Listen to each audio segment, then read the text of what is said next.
This is the story of Lady and the Tramp. Let's begin now. One snowy Christmas, Darling received a very special gift from her husband. She unwrapped the brightly wrapped box, and out popped a beautiful little puppy. Oh, Jim, dear, she's beautiful. I think I'll call her Lady. Lady had found a very happy home with Darling and Jim dear. Her afternoons were spent playing in the park with Darling, and later she would race Jim dear home from work. One summer day, Jim dear came home with a surprise for Lady. Here you are, girl, your very own collar and license. Why don't you show them off to Jock and Trusty? Lady trotted proudly next door to see the neighboring dogs. Notice anything different, Trusty? Why, Miss Lady, Drawled the aging bloodhound. you've got a new collar. Jock the Scotty added, Aye, and it looks very expensive. Later that summer, Lady noticed a change in Jim dear and Darling. The races home stopped, as did the afternoon walks.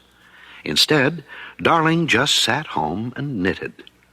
Poor lonely Lady sat outside and wondered why her owners were acting so strangely. The answer came a few weeks later. There was tremendous excitement in the house. Jim dear happily telephoned his Aunt Sarah. It's here, and it's a baby, a boy. I'm a daddy. Lady tiptoed upstairs and peeked carefully into a frilly crib.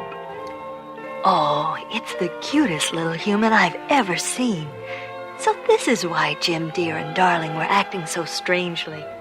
Lady rushed outside to tell Jock and Trusty about the beautiful baby. As she talked, a stray dog with no collar or license entered the yard. He sauntered right up to Lady. Hello, Pigeon. I couldn't help overhearing your conversation, and I think you're all wrong. Why, babies are just cute little bundles of trouble. Jock had heard about this intruder. His name was Tramp, and he always managed to escape the dog catcher's net. Jock didn't like it. Off with you now, you mongrel! When Jim dear and Darling left for a weekend, Aunt Sarah came to stay with the baby. And much to Lady's dismay, Aunt Sarah had brought along her 2 Siamese cats. They were troublemakers from the start. One cat headed right for the canary cage, while the other tried to make a meal out of the goldfish. Lady chased after them and spoiled their plans, but not before the cats had made a shambles of the living room. Aunt Sarah came running. Merciful heavens! Look at this mess! The 2 pesky cats pretended to be hurt. Aunt Sarah cuddled them. Did that wicked dog attack you, my innocent little angels?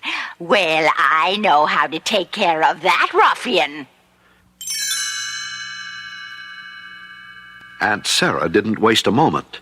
She grabbed Lady and marched right down to the local pet shop. Clerk, I want a muzzle. A good, strong one. The shopkeeper strapped a heavy muzzle onto Lady's face. It was so tight that she could hardly open her mouth. Lady wiggled out of Aunt Sarah's arms and bolted out of the store in fear. Up one street and down another she fled, trying to escape the horrible muzzle. She soon found herself lost, and in a very bad part of town. 3 big dogs spotted Lady and gave chase, snarling and snapping, until they had her trapped in a blind alley. As the snarling dogs inched closer to Lady, another dog leaped to her rescue. It was Tramp. Single-handedly, he fought the vicious dogs and sent them yelping away. Then he turned to Lady. Hey, Pidge, what are you doing on this side of the tracks? I thought you... Huh? A muzzle? Oh, you poor kid. We've got to get that thing off. Come on. Tramp led Lady to the city zoo. At a pond, they found a beaver struggling to pull a heavy log into the water. Pardon me, friend. It looks like you need a log puller. I happen to have a handy-dandy one here, modeled by the little lady. Just nip it off and it's yours. The beaver quickly nibbled through a strap, and Lady was free of the hated muzzle. Come on, Pidge. Let's find a place to celebrate. Tramp seemed to be known and welcomed everywhere they went. He had a different place to eat every day of the week. It's Wednesday, Pidge. That means we go to Tony's restaurant. You'll love it. Tony had a plate of bones all ready, but when he saw that Tramp had brought a lady friend, he served them a delicious dinner of spaghetti and meatballs. Then Tony took out his accordion and sang a beautiful love song, while Lady and Tramp dined by candlelight. Lady marveled at Tramp's carefree life, so different from her own. After the romantic dinner, Lady and Tramp walked through the park to the top of a hill overlooking the city. Look down there, Pigeon. There's a great big world out there with no fence around it, where two dogs like us could find adventure and excitement. It sounds wonderful, Tramp, but who would watch over Jim, dear, Darling, and the baby? You win, Pidge.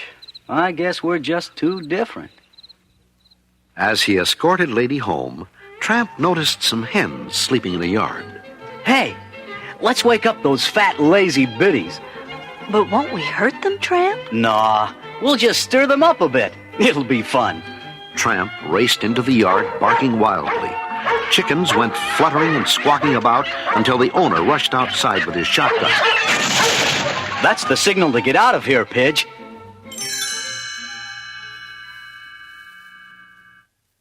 Lady tried to keep up with Tramp as he darted around corners and scrambled over fences, but soon she was lost again. Without warning, the city dog catcher pounced on poor Lady and carted her off to the dog pound. That Tramp. I never would have guessed he was the type to desert a lady. Lady had never been so scared and humiliated in all her life. The dingy pound was full of sad, scruffy dogs who stared longingly at her license. They told her that it was her ticket out of there and wished they all had one too. Soon Aunt Sarah arrived to take Lady home. But as punishment for running away, she chained her to the doghouse. Poor Lady was feeling lonely and sad when Tramp came trotting into the yard. Hi, Pidge. I heard what happened. I came over to tell you how sorry I am. You ran out on me and I took the blame.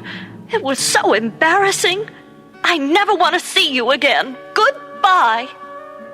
As Tramp hung his head and turned to leave, Lady spied a big, ugly rat climbing into the baby's window. She tugged on her chain and desperately called for help. Tramp, hurry! There's a rat in the baby's room. Tramp raced into the house and up the stairs and burst into the baby's room. The rat was creeping toward the baby's crib. Tramp pounced on the rat and killed it. The noise from Tramp's fight awakened Aunt Sarah. She rushed into the baby's room. Oh, you vicious brute! Trying to attack the baby! Aunt Sarah hadn't even seen the rat. She forced Tramp into a closet and locked the door. Now I'll call the dog catcher and have that brute taken away. Jock and Trusty watched as Tramp was locked in the dog catcher's wagon. Well, Trusty, there he goes off to the pound. I was certain he was no good the moment I first laid eyes on him. Yeah, but I never thought he'd attack a helpless baby. Just then, Jim Deer and Darling returned home. Lady gave a desperate tug and broke her chain. She ran into the house, barking frantically at Jim Deer. Look, Darling, Lady's trying to tell us something. What is it, girl? Lady raced upstairs to the baby's room to show Jim Deer the truth. Oh, my goodness! Darling, come here! What is it, Jim? Oh, a rat! That means that Tramp is actually innocent. He saved the baby. But now he's being taken to the dog pound to be destroyed. When Jock overheard this, he felt ashamed. Trusty, we've misjudged Tramp badly. We've got to rescue him. The two dogs raced after the dog catcher's wagon, barking fiercely. The frightened horses bolted. The wagon overturned, and the door sprang open. Tramp was free. Jim Dear and Darling were so grateful to Tramp that they bought him a collar and license. Now he was part of the family. The next Christmas, Lady and Tramp celebrated with their own family. 4 adorable puppies.